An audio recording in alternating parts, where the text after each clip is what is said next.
நண்பர்கள் அனைவருக்கும் வணக்கம். நம்ம மாடி தோட்டத்துலேயும் வீட்டிலையும் லெமன் செடி வச்சுருக்கோம். இப்போ இது வந்து பார்த்திங்கன்னா தெருவோரங்களில் வச்சுருக்க ஒரு லெமன். இது வந்து பார்த்திங்க அப்படின்னா விதையிலேருந்து வளர்ந்த லெமன் செடி.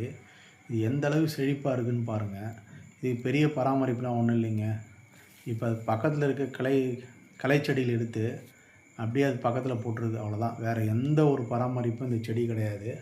இது மேட்டுப்பாத்தியில் ரோட மேல் பகுதியில் இருக்குது, தண்ணி கீழே இருக்குது. இது எவ்வளோ செழிப்பாக இருக்குது பாருங்கள். குறைந்தபட்சம் 2 ஆண்டுகள் மேலே அதுவே வளருது. இதில் பார்த்திங்கன்னா என்ன கனமாக இருக்குது பாருங்கள். இன்னும் பூ விடலை.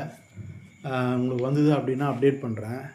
இப்போ ஸ்ட்ரீட்டில் இருக்கிற லெமன் செடிக்கும் வீட்டில் இருக்கிற லெமன் செடிக்கும் வேறுபாடும் படுத்தி ஒரு வீடியோ போடுறேன், எப்படி இருக்குன்னு பாருங்கள். இது இலையெல்லாம் பார்த்திங்கன்னா பச்சை பசேல் இருக்குங்க. இதுக்கு எந்த தெளிப்பானும் தெளிக்கிறது இல்லை, எதுவுமே பண்ணுறதில்ல. இயற்கை எந்த அளவுக்கு பண்ணுதுன்னு பாருங்கள். இதோட முள் பார்த்திங்க அப்படின்னா பெருசாக இருக்குங்க. இது எப்படி பழம் வருதுன்னு தெரியல. இந்த வீடியோ பிடிச்சிருந்தால் லைக் பண்ணுங்கள்.